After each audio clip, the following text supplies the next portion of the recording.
Actually, we might want to wait to record it. I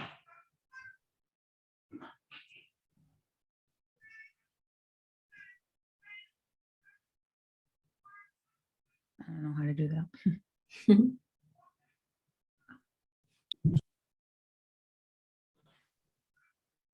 Good evening, everyone. Welcome to Chapter 8 of Black in Business HERStory, with an evening focused on social media influencers. I'm Justina Perry, founder and director of Buy Black NB. And I'm Rihanna Grace. I'm a volunteer with the New Bedford Historical Society. We are honored to co-host this Black in Business series and to share space with entrepreneurs you'll get to meet tonight. This is our 8th episode, and if you're new to HERStory, here's a little bit about what to expect. We'll be meeting some amazing women who are literally making history. Tonight, we'll meet Angel Lyte, Ariel Robert, and Danielle Andrews, all women based in New Bedford, here to share with us. From TikTok to Instagram to YouTube and more, there are creative people all over the world using the internet to connect with a variety of audiences, land brand deals, and become public figures. Tonight, our first guest is entrepreneur Angel Lyte. As a charismatic storyteller and resource for her online community, Angel enjoys sharing different parts of her life to inspire and encourage someone into their next season. Angel, you can join us on screen. Her content is authentic. Hello. I'll keep going. I want to tell the people all about you. Her content is authentic, engaging, uplifting, and intentional. Her brand consists of all things faith, lifestyle, travel, beauty, and more. With over 10 years of experience in social media and production, she works seamlessly both in front and behind the camera to create fruitful content, all the while staying sucker-free with her hand-poured, all-natural insect repellent. I actually started following Angel when another social media influencer tagged her sucker-free spray. That's how it works, right? And then I reached out to invite her to join our pop-up vendor market. And she's been a part of our local business network since. She's one of those people online that when she's talking, it feels like she's talking to you as her friend. And in person at our markets, her whole brand exuded life, and she's truly magnetic. So please join me in welcoming Angel. Thanks, Angel. Thank you. I am so excited. I have to hit it with my signature tagline. I was talking to my husband's mentor today, and he was like, when I say hello, beautiful people, he just knows that's me. So hello, beautiful people. Justina and her amazing team, thank you so much for having me a part of this beautiful, beautiful event. I mean, when you reached out to me, I was truly honored because one, it's something I prayed about. I said, God, if you want me to share my story, if you want me to speak more, provide the opportunities, and I will say yes. And so I was so excited that you hit me up, and I was like, oh my gosh, what an amazing way to start my year with the Buy Black New Bedford team, because I am new to New Bedford. My husband and I just bought a house in New Bedford. And when I tell you, I am absolutely in love with this beautiful city, this beautiful town. I mean, I couldn't have chose a better place to plant myself in this season. And so I'm going to give you guys a quick little about me before we jump into any of the amazing things Justina has planned. My name is Angel Ann Lyte. I am, as she said, all over social media. I love sharing my story. I love sharing different people's stories. I just love everything beauty, lifestyle. I love me some Jesus. And most importantly, I love encouraging others to do what makes them happy. I love encouraging women, especially, to be themselves, be authentic, both internally and externally, to just bring out that beauty they have within. My story begins really, I want to say, from probably the age of 4 or 5. My father had his own store growing up in Boston. It was a West Indian Caribbean supermarket. So I really give honor to my father for this entrepreneurial spirit that lives inside of me, because I was able to witness him and my mother start a business and be very successful with it for the time that they were. And then fast forward in high school, I remember I started doing modeling and I loved it, but for some reason I was one of those awkward kids growing up, so I was bullied, but I still found a way to still sit at the cool kids table. Don't know how, y'all could ask me about it another time, but I always had a problem with being in front of the camera when I was younger, especially since I was bullied. So I didn't really enjoy doing modeling as much, even though everyone was like, oh my gosh, you look great, you're so tall, you're this, you're that. And I'm just like, this is a bit much. But I love the deconstruction that I would do in my mind when it came to garments, especially clothing. I didn't grow up with the latest fashions. I didn't grow up with the most high-end sneakers. I didn't grow up with anything like that, but I loved looking at a garment and deconstructing it in my mind. And so I remember one day I asked my mom for a sewing machine. She was like, Angel, yes, let's grab you one. She bought one for me. She taught me a couple things, but once I got that sewing machine and some fabric, I took off running. I started my own fashion line when I was in high school. I want to say my junior year. And then from that, I was really gung-ho about it. But then I suffered a loss in my junior year of high school. I lost my father at the beginning of the school year, and it took a huge hit on my, grades. And if you know anything about schooling, junior year is like the most pressed year. And so my GPA took a hit. So I wanted to go to mass art. And instead I had to go to a community college to build that back up. Went to the community college, hated it. I am a supporter of education and higher education, but for me, it just wasn't for me. So I started to drop out. And I remember when I was dropping out, I was scared. I was super afraid because I had to tell my mom that I did not want to go to school anymore. And I remember when I had this conversation, she's a Guyanese mother. So if you're West Indian, or if you're just a child from an immigrant parent, you know the conversation, you know what could possibly happen with this type of conversation. But my mom responded with love and support. She said, Angel, I trust you. I believe in you. Whatever you want to do, I believe in you. And so from that day on, I pushed my fashion career. I was very successful. I've been in New York, Boston, fashion weeks. I've done shows in different colleges. I've had my bag full with that. With that, I was able to meet my mentor, who encouraged me to get some type of certificate under my belt, which led me to beauty school. And I became all things hair and beauty. I was always amazing at doing makeup and hair and photography. Because I was a fashion designer, I didn't really have a community of photographers, makeup artists, and hairstylists in hand. So when she said, get a beauty license, I said, sure, that's easy. I already know how to do it. I just need the education to back it. Got my beauty license and took off with that. Many of you guys may have known me from my like stage name, Kat Bahadur. But that was really where my story really catapulted, because I was able to start understanding who I was and start understanding what I was really passionate about. And it was more so, it was the beauty, it was the hair, it was the fashion, but it was more so how I made somebody feel when they sat in my chair, or if they wore something I created. And so fast forward a whole bunch of years, I dropped the name. And I go by Angel now. I still do some of those things, but more so on the lifestyle aspect, because I am older. I am more in tune with what I like, what I don't like. And one thing that I can tell you that I love, as I said earlier, is encouraging people.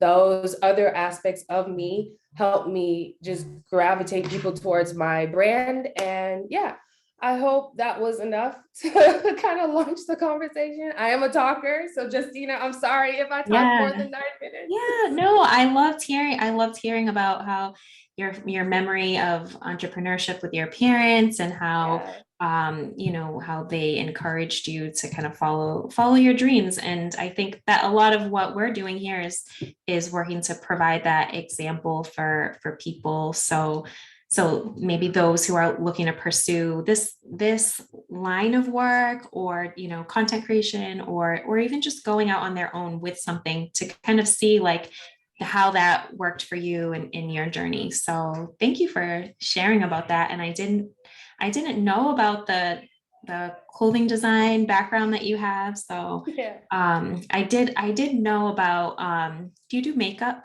Do you do that also? Mhm. So I know Like you have, literally, Justina, when I tell you everything for women as far as hair, makeup, clothes, fashion, as far as photography, videography, I okay. mean, even brand development, I love all of that. Yeah. And I think even just from when I first started following you to now, it's like you have 10,000 more followers than when I first started tuning in. Oh, So Justina, if you only amazing to knew watch the that growth. story about followers. Oh my gosh, girl, I'm gonna have to talk to you about that another day. But Well, I followers, did want to ask you, and maybe this is in line with what you're thinking about, because I was reading about shadow banning and kind of like these experiences that a lot of influencers are trying to navigate within the different platforms. Has that been something that that you've experienced? And if so, what ways can people, let's say people who are tuning in here or want to know, like, how can I support Angel? Like, how, as a content creator, how do you want people to show up for you? Like, what's the best way to really support your brand? okay, so that's an amazing question. In regards to your first initial question about shadow banning, I would say there's a lot of talk about it. Me personally, I don't believe it only because I feel like if you're consistent at doing something, you will forever reap the benefits of it. The reason why I say that is, okay, Justina, right? If you take a seed and you put it in the ground and you water it, right? It will grow, especially if you take your time to always go back to that seed, you water it as it grows, you trim off the dead leaves and you keep tending to it, right? One day that seed produces fruit. Voila. It's the same thing with social media. If you guys go onto my social media right now, I haven't been posting as often as I would like, and I've seen a difference in my numbers because it's kind of like a TV show. When you know your favorite show's coming on at the same time every what let's just say Tuesday, you're going to show up. Social media No, I'm needs like, you I to think she's show on up. vacation. I saw I you with was. coconut in your hand. I'm like, is she gonna be here tonight? So I'm Yeah. glad. I mean, this is the perfect time to get out of Massachusetts and somewhere warm. So you and your husband had the right idea. Yeah, no, I'm back now. I am home and I'm happy to be back in New Bedford because when I tell you, first of all, if you're a business owner, if you want to be a business owner, you have to make sure you take time to rest so you can refuel and get better ideas, better strategic planning, and just all of that good stuff. This was my first time taking a month off and really just letting myself have that. And so now that I'm back, I'm like consistency, focus. All of the goals that I have, I want to take to it. And to answer your second part of your question on how you guys can help support me, on my social media, I love engaging with people. And so like today, I created a couple of questions to ask the audience, more specifically, this audience right here, because I believe that our stories help propel the next woman to launch her story as far as even her personal story or even her business. And so if you go to my Instagram, it's at Angel and Lyte. I'm pretty sure Buy Black New Bedford has tagged me, but I asked a couple of questions that kind of start the conversation within yourself because Justina, I really believe in reflection, especially self-reflection, especially when it comes to becoming a business owner, because as a business owner, you have to reflect and you have to take inventory of every single thing, every single thing. Yes. So I'm glad that you took that time and excited to see what's coming for 2022. And I wanted to ask another question about, let's see, you said you're located in New Bedford now, and wondering how that influences how you show up online, and how does that impact like your content, your style, and how you engage with your audience now that you're in a new city. Okay, so now that I'm here in New Bedford, the way it has impacted me is one, I have the space.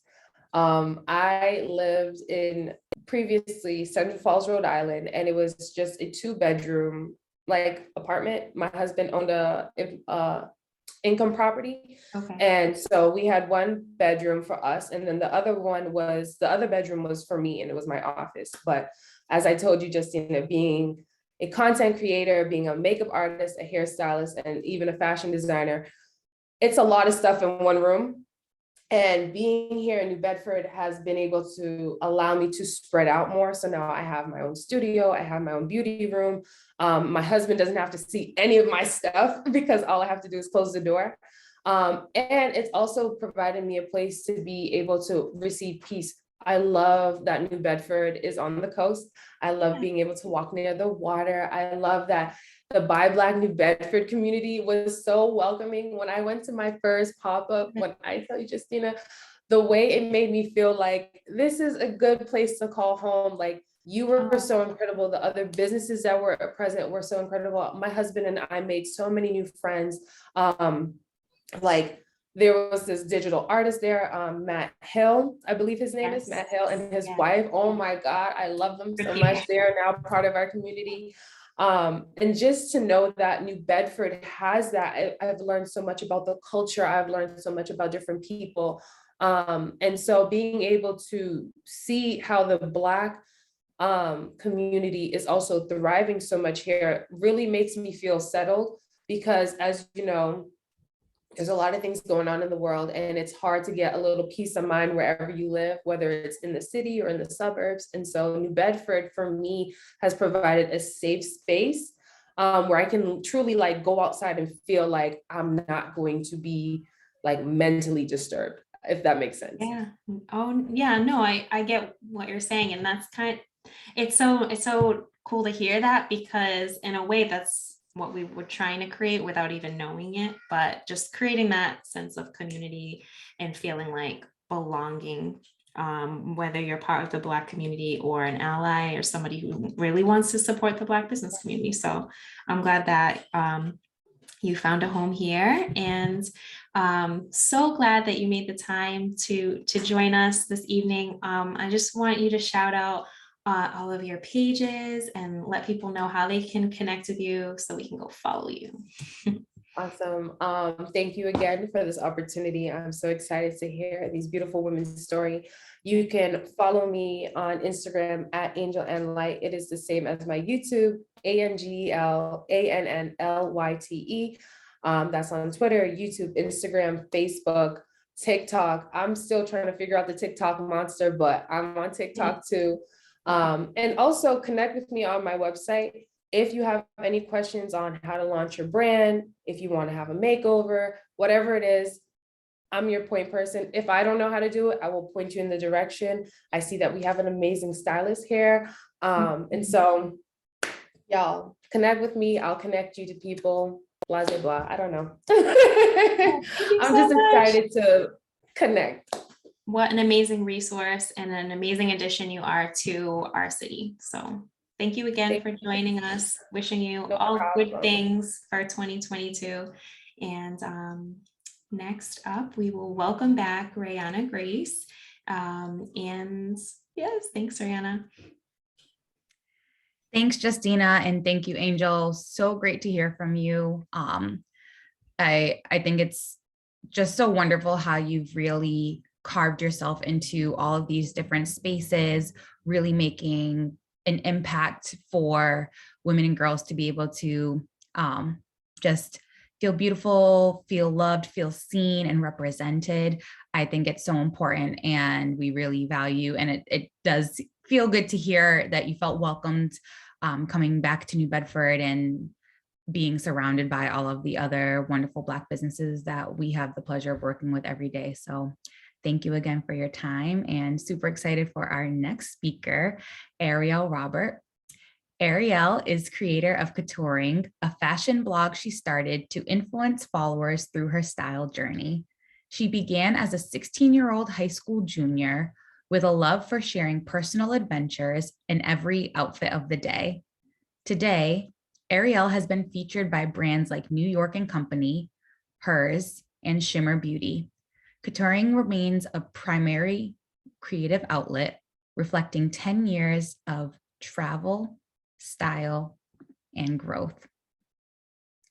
And I'd love to welcome Ariel. Hi, thank you. Hi, Ariel. Thank you so much for joining us. We're really excited to have you. I'm excited to be here. Thank you. Wonderful. We'd love to just hear your story, how you got where you are today, and anything else you'd like to share. So the floor is yours. Thank you. Thank you, much appreciated. So my journey with my blog and content creation and my interest in fashion has kind of been ever changing. But it's always been centered around my passion for style and sharing that love with friends and others, just, my community. I joined content creation kind of at a unique time. Fashion blogging, or influencing, I guess, as it's kind of more known now, was just beginning to impact social media and the fashion world, like on a larger scale. So before the boom of fashion blogging, social networks like Instagram, for example, which these days is a very fashion influenced platform, was significantly less of a fashion forward atmosphere, and the fashion world itself, at least to myself and to a lot of people, was kind of more private and a bit gate kept. You could say that. So I was inspired by some of the earliest blogs, kind of like towards the late 90s, early 2000s, mid 2000s. I started in 2010, or rather 2011. But a lot of the blogs I followed and everything, I started following around 2009, 2010. For example, like blogs like The Sartorialist, Where Did You Get That? Man Repeller, those are kind of some throwbacks, but that's where I got like my main inspiration when I really started. And those blogs, those people, those bloggers were the ones who influenced me originally to kind of break the mold and kind of, I guess, join the worlds of like fashion and style and just being like a regular person, because they always seem so untouchable to me, but like in a way that's like, I can be like, I don't really know how to explain it, but like I can do that too. I can it made fashion, I guess, seem less untouchable is kind of what I mean by that. So they inspired me to break the appearance of inaccessibility of fashion and to create my own website. So when I started, I knew a lot less now than I do about certain things relating to, creating content, being consistent and everything, like website metrics and like a content schedule. But I've always been able to connect with people through style. So creating a platform to do just that was kind of like a no-brainer in a way to fulfill my passion. So to give an idea kind of what my blog is like, I share and write primarily about my outfits, where I deconstruct the look top to bottom, the inspiration for it, my inspiration, maybe external inspiration.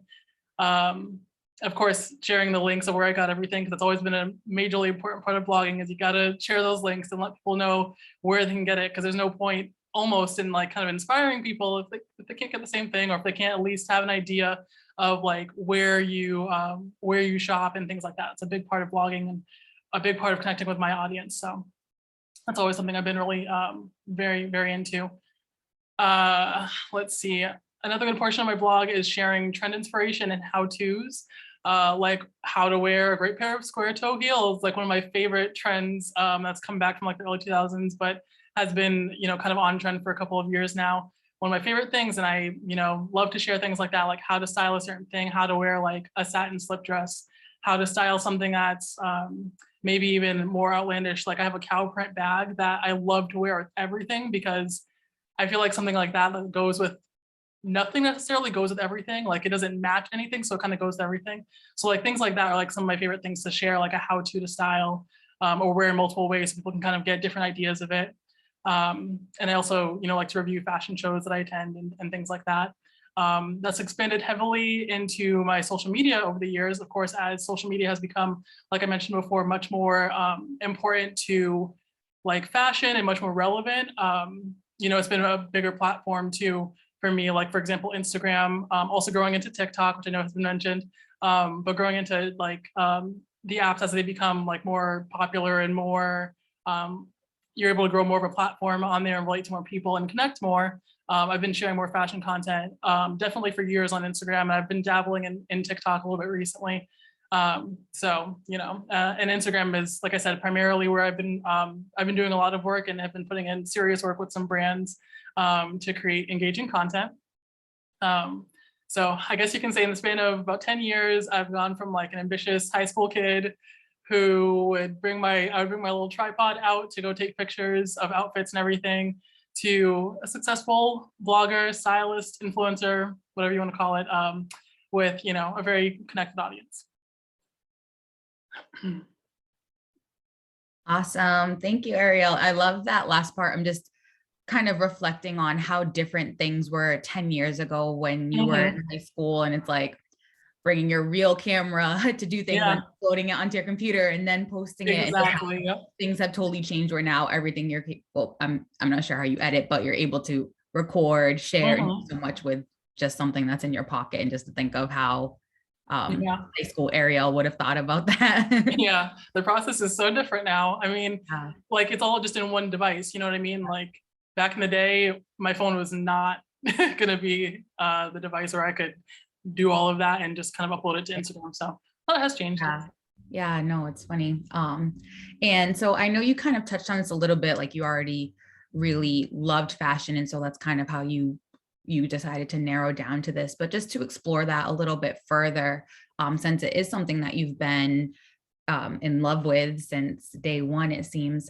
How do you kind of keep up with trends now in this world of influencing, content creating, staying on top of trends and things like that? How are you able to kind of keep up, stay relevant, different, stand out? Anything you can share about that?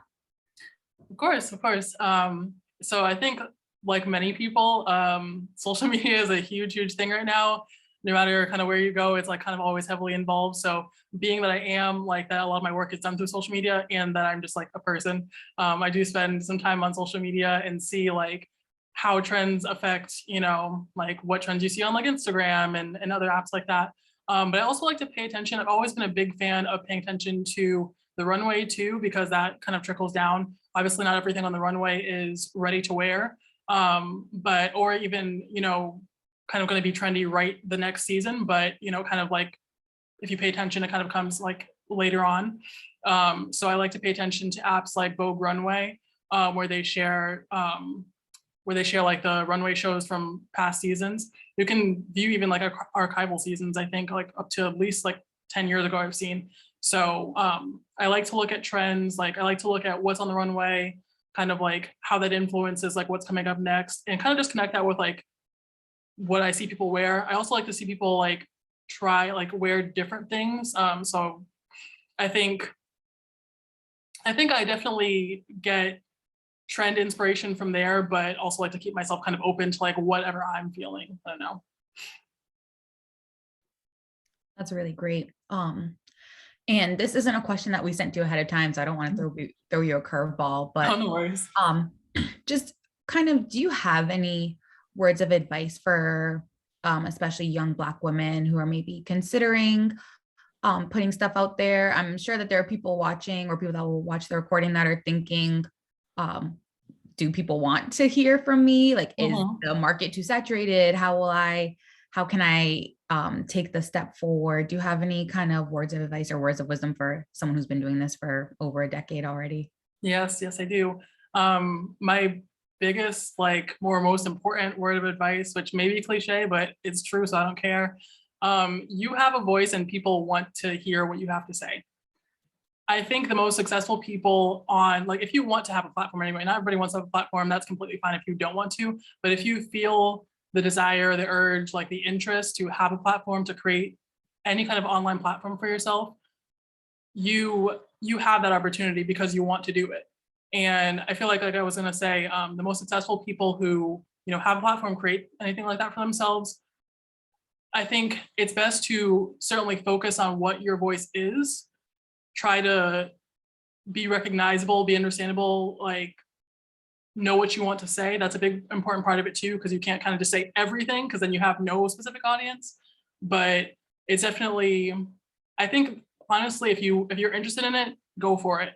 It's not always easily accessible. I will highlight that as well, because speaking from personal experience, like I said, I started as a high schooler. The tripod that I was talking about was like $10 from a yard sale. You know what I mean? Like, it's not always accessible to get like certain equipment, especially when I started. Like now, maybe smartphones are much more common and stuff like that, and have a lot better features and everything. So it's a bit easier maybe for people to start up, but it's not always easy to, you know, to have that level of access. So coming from a person who understands, not saying it's always accessible to, you know, just start up and have like the highest quality content and everything else, but just put your heart into it. And like I said, focus on your, you know, your niche, have like a I guess not a goal, but like have, you know, an intention set in mind for like what kind of content you want to create, what you want people to connect to.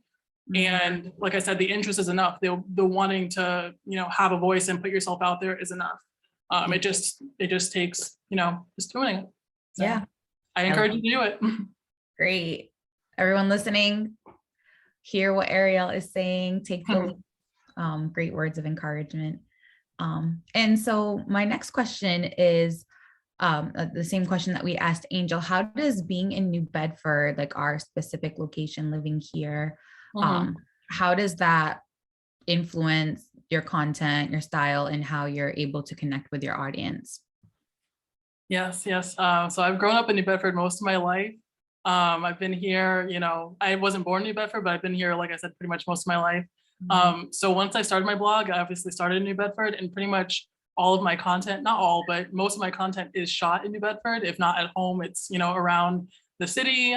So really New Bedford is the backdrop to my content most of the time. Most of like the outfit photos and things that I share or places that I go is local to New Bedford. So it's a big part of my heart and a big part of like my, you know, my group, like not my group, but rather like the people that I spend time with, the things I like to do is kind of really central to New Bedford. And I feel like that's very clear with like the kind of content that I put out.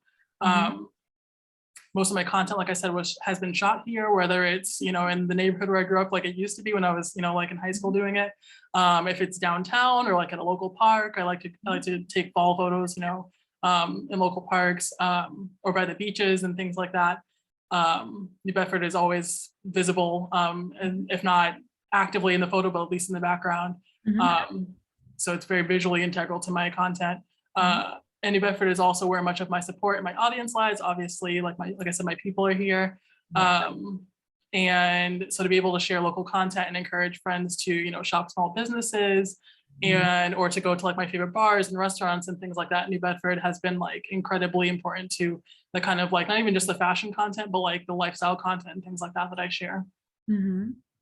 Yeah, and to that point, when working with small businesses, actually how I first saw you was when Shimmer featured you. And I know I mentioned that in your bio. How did that partnership come about? And for anyone listening who might not be aware, Shimmer is not a Black-owned business, but it is a women-owned business, local downtown New Bedford. And they have organic and conflict-free, cruelty-free products that are all natural beauty products. And so I remember, I think you like took over their page for a day or something like that. And so how did that partnership come about? How do you get local brands to work with you or local organizations and businesses?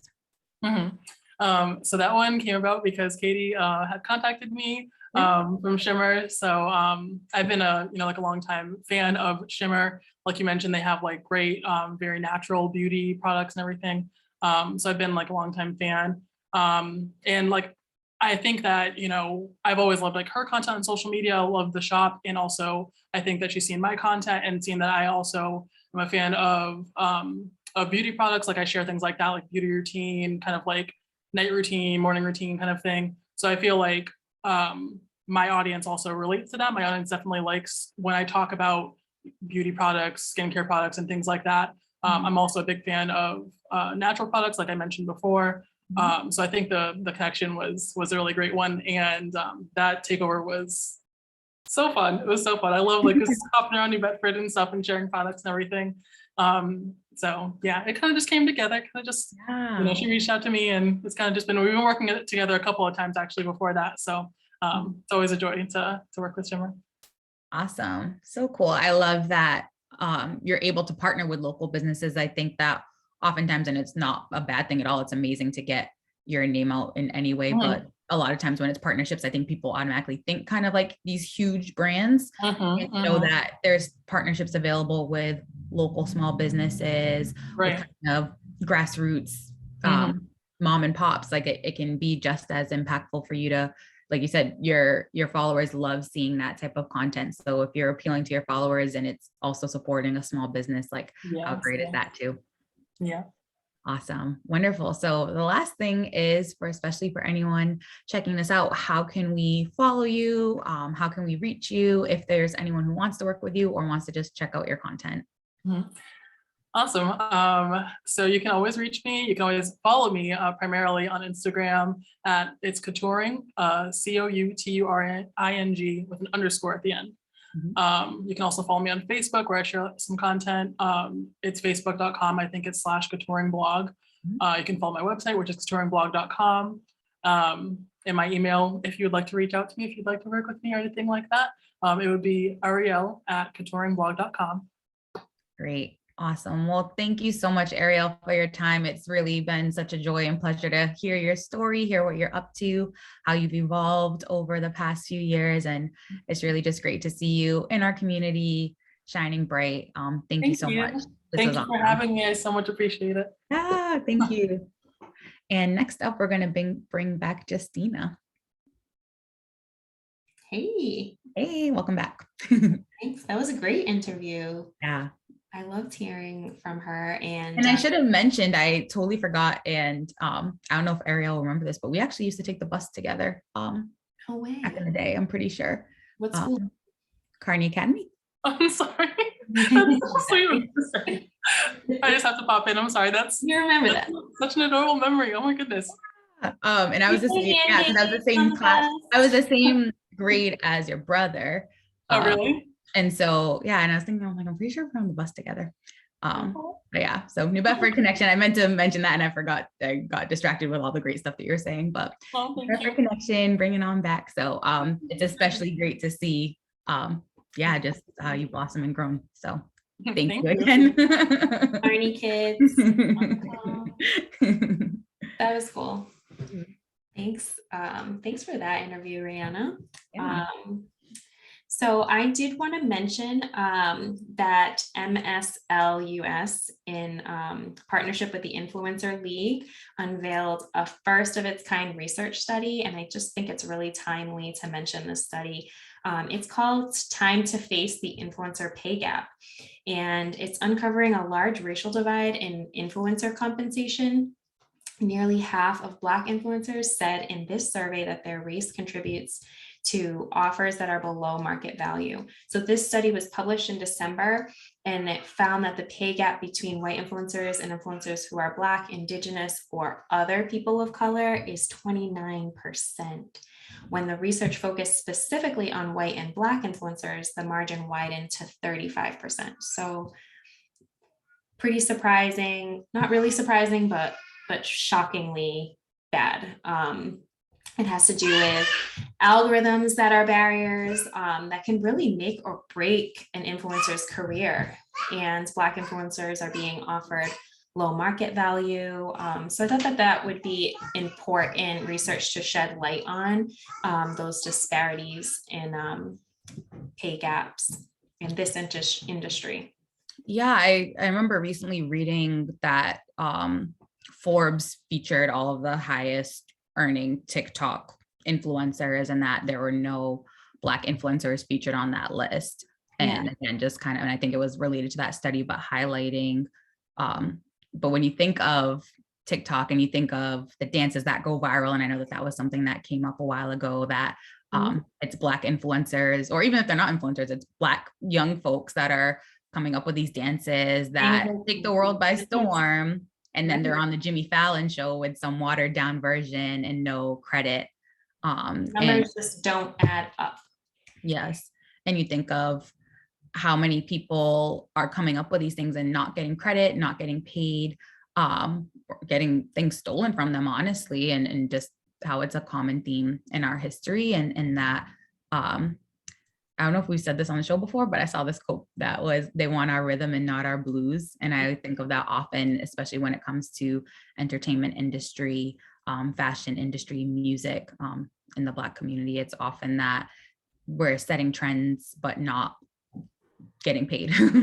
Right. So it's hitting influencers in the bag, and it's something that we should still have conversations about. I think that it should be part of the discourse. Both YouTube and TikTok have come under fire for racist algorithms that push down the content of people of color creators. It was in 2020 that a group of Black creators sued YouTube, alleging that the platform was systematically removing their content without explanation. Platforms like TikTok have also received complaints from their Black creators to the degree that they went on strike. So even though that these barriers are in place, Black content creators continue to thrive and are pioneering all the things that you said, Rana, the TikTok dances, leading content in the beauty community, and providing cultural, it's like who we turn to for cultural commentary and political commentary. So, and it's the content that we all consume and enjoy. And, you know, it's concerning that pay gap exists. Right. Yeah. So especially happy to be able to shout out some and highlight some local Black women influencers and all the work that they're doing. I think that it's so important, and just it's the way that things are right now. It's even more important to be able to put a pedestal and shine a light on the work that you ladies are doing. So again, such big thanks to you. Absolutely. And thank you for, you know, being honest and vulnerable and having these discussions with us. And we are, we're in for a treat. We have one more guest speaker tonight. I will take it from here, Rihanna. I'm going to welcome Danielle Andrews on screen with me. And I'd like to introduce everyone to Danielle if you have not met Danielle Andrews. She, her lifelong dream of becoming a singer came true when she signed to Motown Records in '97 with her group, The Shades, working with top producers like Boyz II Men, Montel Jordan, Noontime, and Eddie F, to name a few. In '98, she also became spokeswoman for Coors Light Beer and has toured across the US, opening for platinum-selling artist Keith Sweat and iconic groups such as Dru Hill, SWV, and Tyrese, Mary J. Blige. After her Motown group Shades disbanded, she sang backup for Enrique Iglesias, touring internationally. She has also had the privilege of touring with Whitney Houston, Destiny's Child, Bon Jovi, and Lenny Kravitz. Oh my God. In recent years, she's been the headline act for Pride Rhode Island Celebration, and also opened up for several artists, including Debbie Gibson and Neo. She's also sang alongside legendary artist Johnny Gill and New Edition. Currently, Danielle is the lead female vocalist for New England's top wedding band, Clockwork New England, performing over 60 weddings yearly. Her vocal sound is a blend between Diana Ross and Tamia, a mature sound. Let's give a warm welcome to Danielle Andrews. Yay! Yay. Hi, Danielle. It's so nice to see you. Hey. Oh, thank you so much. Well, what an accomplished career, and you have so much ahead of you. So I'm really excited to have you join us, and I heard you'll even be sharing some of your music with us tonight. Yes. Okay. So first, I'd just love to hear your story and your journey, kind of through your business career. Okay, perfect. So it all started at the age of 3. So as long as I can remember, I've always wanted to be a singer. It was just something that I dreamed about. I ate, I slept, I sang all around the clock. My mom used to be like, "Can you go somewhere with that singing?" And I didn't care. It didn't matter. You can ask anyone if they know me from childhood years. They know that I always sang. It was in my bones, you know? And so it was like a thing that if someone said, "What do you want to be when you grow up?" It was never anything but a singer. Like, that's all I ever wanted to do. And so, I've been professional since the age of 16. And it's so ironic because it was like something that I didn't even think about. I didn't even know I was professional. I'm getting paid and I'm 16 years old to sing, and I'm doing my original music. I'm writing, I'm recording. I met some amazing producers in Boston when I was a kid, and they took me under their wing and they just, taught me the ropes. And so from there on, I ended up meeting two women with the names were Lois and Michelle. They were putting a girl group together, and they, put the four girls together. We came up with the name Shades, and we started shopping ourselves around. And it's so funny because when we were in the 90s, right? So we were a four-girl group in the 90s, right? And we had like obviously the Supremes and like those groups, but the group that we had the most competition with was En Vogue. And so ironically, we end up going to Atlantic. That was how we got our first record deal. It was on Atlantic with Sylvia Rhone and In Vogue. So she wanted a new and up and coming sort of new group, new faces, new, because I guess En Vogue was disbanding at the time. So we ended up signing with Sylvia Rhone. We ended up recording an album, and we worked with some of the top producers. But, they kept spending money, spending money, spending money. We never ended up putting anything out. The budget was just through the roof. So we ended up getting let go. And, it's so crazy because in this business, that happens all the time. Like budget, budget, budget. It's all about money. It's all about a hit record. It's all about everything's fast, fast, fast. And so it just didn't work out. And she was like, basically, I'm spending too much money on this group and I don't have anything to put out. So we got let go. We were devastated. And so, you know what? We were like, all right, back to the drawing board. Here we go. We started putting out videos again. So we were like, it's so funny because in the 90s, it's like you literally make a video recorder. We had the big, huge, video recorder, and we send it to like 50 different record labels. And we got a call back from Motown. His name was G Wiz. I don't know if you know familiar with G Wiz, but G Wiz was a backup dancer for Heavy D and the Boys. So he ended up calling us and he wanted to set up a meeting with Motown. And we're like, oh my God, like Motown? Are you kidding me? So we were like so ecstatic, So we end up going to Motown. We sit in this conference room. G Wiz is in the conference room. We end up singing for him. He absolutely loved us. We end up talking to him. He's interviewing us. And he was like, you know what? He was like, I don't even need to go any further. He was like, I need to go get Andre Harrell. Andre Harrell was the president of Motown at the time. So I don't know if you're familiar with Andre Harrell, but Andre Harrell is the founder of Uptown Records. So he founded Mary J. Blige. He founded Jodeci. He founded like a ton of other artists. We were like, what? So he was like, I'm going to go get Andre. He wants to meet you. So he goes, gets Andre. Andre comes into the conference room and he's like, so he sits down all serious. He's like, so sing something for me. And we were like dying inside. So we end up singing for him. He absolutely loves us. He interviews us. He talks to us. He fills us out. And then he literally says, in that moment, I'm going to sign you. It's like things that you see on TV, and he's like, I want you on my record label. And we were like, okay, where do we sign? Like, we were so young and so like naive. We didn't even care what the contract looked like. We just wanted to be on Motown. I mean, there's so many legends. It's legendary. You know what I mean? So from there, it was fast, fast, fast. Literally, like within 2 weeks, we were signing contracts. Within a month, we were recording. We were in the gym. We were in the studio. I mean, we were doing choreography, like getting ready for we were picking our single, getting ready for our video. Like it was so fast. I mean, it was like when they say one hit wonders, that's like real. That's like the truest story of it all. I mean, we're not because we were together for like 5 years prior, but like that's how it felt, like an overnight success. So we end up doing all that.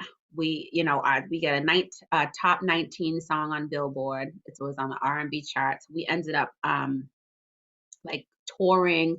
We went on the Keith Sweat tour. We did a 28 city tour with Keith Sweat. Like I mean, I just can't even explain to you how amazing the experience was. So in the midst of it all, you know what I mean? We ended up having another single that we put out, but during our peak, we had the same exact sample as LL Cool J. So his song was called Lounging. He had the same exact sample that we used. So the conflict was, do we play LL or do you play these new girls on Motown? So obviously, radio decided to play LL, which kind of killed our career. But you know what? That's the price that you pay when you use a sample. Anybody can use it. It's up for anyone. So from there, everything starts to unfold. So then Andre Harrell ends up getting fired from Motown months later. And with Andre Harrell went all his groups. They let all his groups go because he dumped so much money into all his groups that it was just like kind of like all over. Everybody was just all over the place. So it was like the new president didn't know if he wanted to even start anything up. So they made the decision and they let us go. So here we are again, and we're like, oh my goodness, we were devastated. Back to the drawing board. So I'm like, okay, so now what do we do? So what do? We, trying to get it back together. We ended up getting another record deal with Universal Records under Peter Thomas, who was like, he was like huge in the restaurant industry. He was like huge in New York and Miami. And so we ended up recording another album with amazing producers. I mean, like top-notch producers. They worked with Ciara, and I mean, I can't even name. There's so many. And so we never ended up putting the album out. It was just kind of like a train wreck after one thing after the other. And so it just didn't happen. And you know what? It's all a learning experience. I have such a great, amazing story to tell, and I have so much to tell even young girls coming up. Like I'm like, just keep going. You keep going. One disaster doesn't kill you. You know what I mean? So, and I'm a living example because I've had several. So from there, I ended up, you know what? I was crushed and I was like trying to make it work in New York. We were living in New York at the time. I was really trying to make it work. We were struggling, working. I ended up being a bartender and I'm just like doing this and doing that and still singing and trying to make it work. And so I was like, you know what? I'm going to move back home. So I ended up moving back home, and that's how I ended up in New Bedford. And I was like, you know what? It is what it is. I'm going to take a little break from the music industry and I'm going to figure it out. So I did that. But I took probably like maybe a year or two off. And then I literally got a call to go. Someone called me, a friend who actually lives in New Bedford. His name's Kevin Andrews. He's amazing. He's on tour with everyone. He's a musical director. He calls me and he says, hey, want to know if you want to sing backup for Enrique Iglesias. What? What do you mean? Yeah, like I'm not doing anything else. So I ended up doing that. So then I ended up going on a 6-month tour with Enrique Iglesias, which was phenomenal.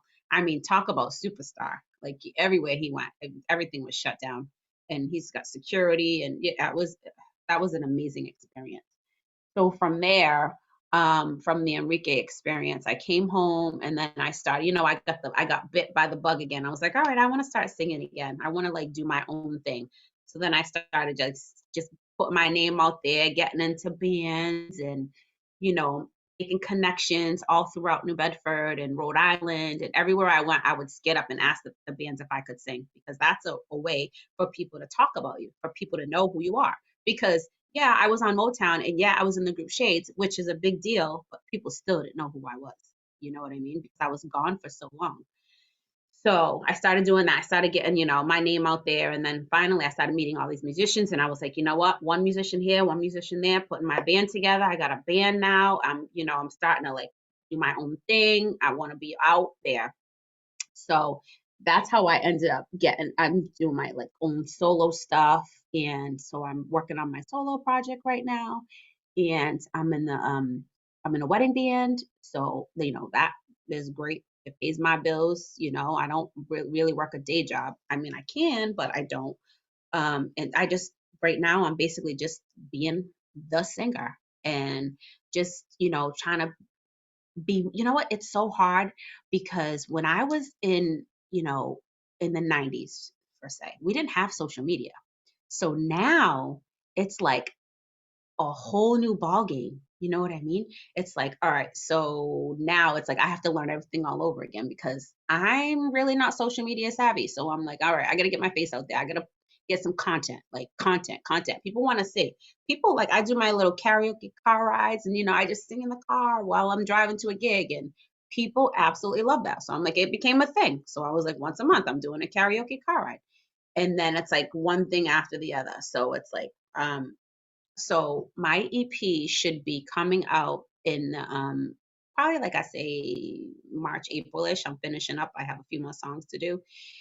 So I'm gonna be releasing that. I have a big show coming up on Saturday in Onset, Massachusetts. I'm just doing just like a New Year, New Blessings show. Like, just come out and have fun. Come out and have some drinks, have some food, and we have a live band. I have all my guys coming to play with me, and then I have a DJ, and it's just gonna be a good time. And I'm just excited about the new blessings coming my way.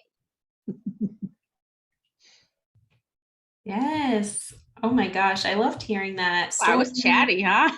Like I was Well, chatty. you've had an amazing journey, and really, I like how you kind of explained it as like learning lessons as you went Yeah, along, and when you have a setback in your career, and you started so young in the music business. yeah. So, No one could tell me anything. No one could tell me I was not going to be a singer. My yeah, mom was like, "You sure you just?" I was like, "No, no, that's what I'm doing." And I yeah, was so headstrong about it. you followed your dream, Yeah. and so I want to ask about, because now you're back to New Bedford, and wondering about how that influences your music and your content. And can you kind of explain to people how being based in New Bedford affects you? You know, I I just love everything about New Bedford. I've tried to leave so many times. I'm like, I'm just gonna go try to move somewhere else because I travel so much, Mhm. and it's like I feel like I want to be closer to Boston because it would cut my commute. You know what I mean? But then I'm like, no, I've been here. I've been in New Bedford for 25 years. I'm actually from Marion, Onset, Wareham. Oh, okay. Is where I'm from. But Mhm. I just I can't leave. Like it's just so much amazing culture here. The musicianship here is Mhm. it's second to none.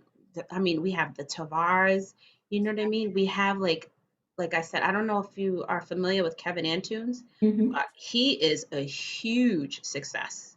He's Yeah. actually in Florida, but his whole home base is here. We have Cape Verdeans here, we have family and friends, and I'm just like, it's so much culture that, and I have like so many friends that are in the music business and they're business owners. So it's like so much amazing talent in New Bedford alone. People Yeah. don't realize.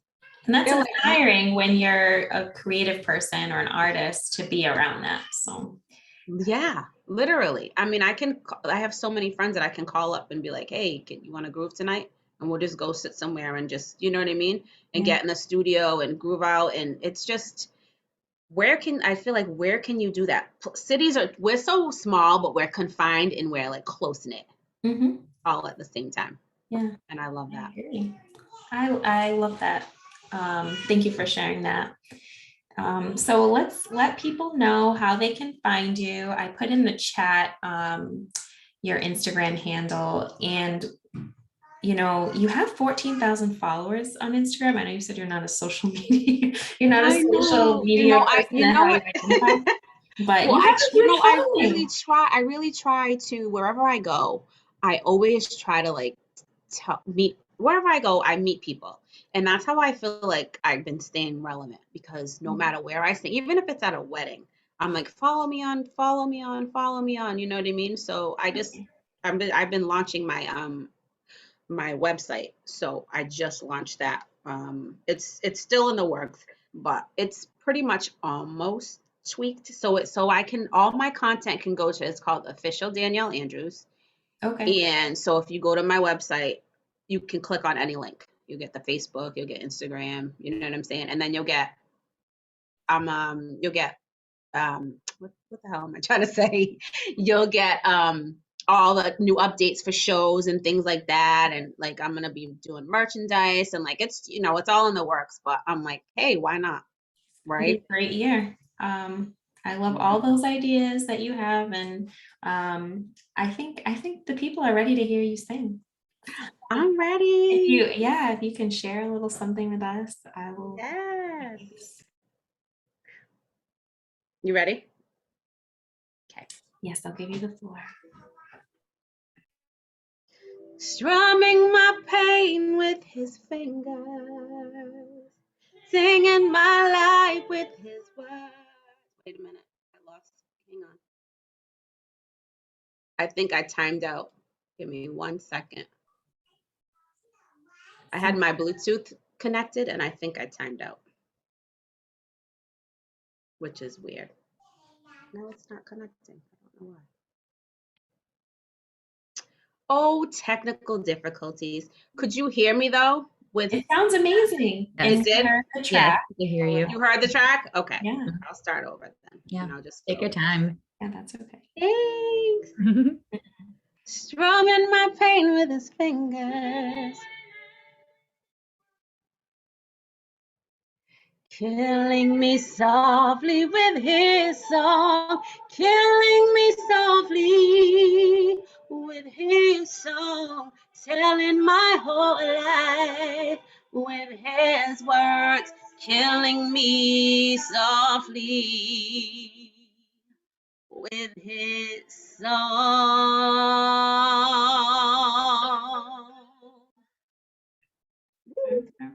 I wish I was live with some musicians.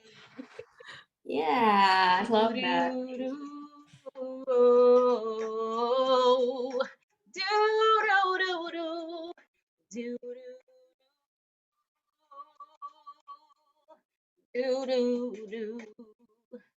I heard he sang a good song. I heard he had a style. And though I came to see him and listen for a while, and there he was, young boy, a stranger to my eyes, strumming my pain with his fingers, singing my life with his words to time, killing me softly with his song, killing me softly with his song, telling my whole life with his words, killing me softly with his song.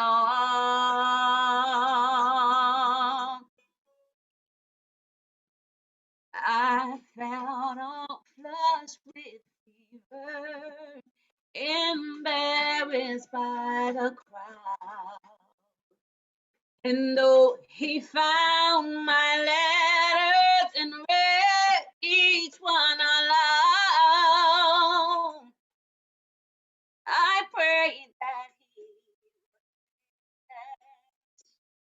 but he just kept right on, strumming my pain with his fingers, singing my life with his words to time, killing me softly with his song, killing me softly with his song, telling my whole life with his words, killing me softly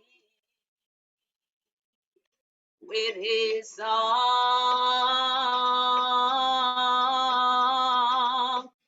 Oh,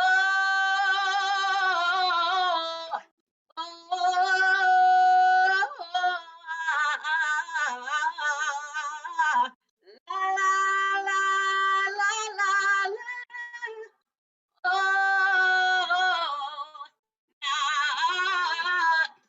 Oh,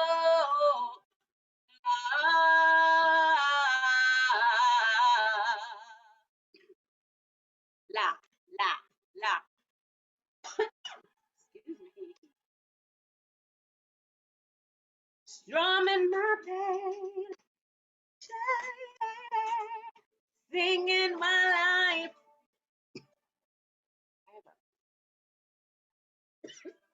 Excuse me. Oh, she I sing. went down the wrong pipe. No, I mean, you serenaded us sufficiently. That was amazing. Thank you. Yay. I'm like joking. I'm like, what the heck? End of the day. Oh, that was beautiful. Really beautiful. Thank you. Thanks. Amazing. Thanks for Thank you having so me. much. Appreciate you. Yeah, we appreciate you, your talents, and I know I put it in the chat, but love when people come back home. So Yeah, you right. could literally be anywhere in the world, honestly, with your Nothing's like home. So we appreciate you being back here. Thanks. Thank you, Danielle. Thank you for having me. Thanks, everybody. It's our pleasure. We hope to connect with you in the future, and wishing you lots of health and success in the new year. Absolutely. You as well. Happy New Year. Happy New Year. Okay, Rihanna. So I would say that that is the end of our chapter 8, her story. We do want to bring attention to some upcoming events that we have. Yeah. And just really great discussions tonight. Awesome. Everybody, if you can, just hit subscribe on our YouTube channel. That way you stay in the loop on all of our upcoming Her Story events. Our next one is February 24th. And what does the Historical Society have coming up? I think we should. Yeah, so the Historical Society is still busy moving forward on Abolition Road Park. Ground has been broken and plans are underway. We're hoping to be done by the end of this year, if not early 2023, but things are moving along as planned. For those who don't know, there will be a park across the street from the Historical Society's building on 7th Street, which was the Nathan and Polly Johnson House, the first free home of Frederick Douglass. And so the park will feature a statue of a young Frederick Douglass, showing him in the image as when he was here in New Bedford. There will be educational kiosks, flora and natural flowers that are of the time period, as well as a gazebo and some walking paths. And the land that it is on was a home that had been burnt down. So it's been kind of a blighted area in the neighborhood, and it will connect the abolitionist history of that space, connecting the Nathan and Polly Johnson House, the Quaker Meeting House, and some of the other well-known abolitionists that lived in the area. So that's kind of the biggest project that the Historical Society is working on.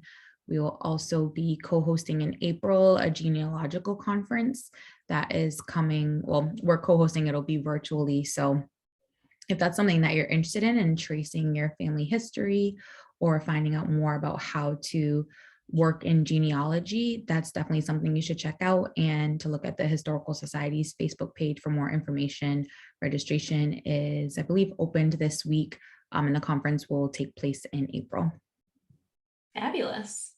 And for our viewers, if you enjoyed tonight's event, our Black in Business series will continue. If you're passionate about supporting Black-owned businesses and our mission of uplifting the Black community, then be sure to join us for our spring vendor markets. We'll be back on April 16th in Fall River, and Juneteenth for our tradition of vendor market on Juneteenth in New Bedford. We'll have a hand-selected group of vendors, and we'll be offering a fabulous experience for you to find your next favorite product and shop a curated selection of local Black-owned goods. So save the date. Yeah. And it's been a wonderful evening, really great conversations, and it's just outstanding women. And I really loved the entertainment as well. So really great night. Yeah, thank you all again for speaking. Thank you for the attendees for participating. And as Justina said, definitely be on the lookout for more Buy Black events.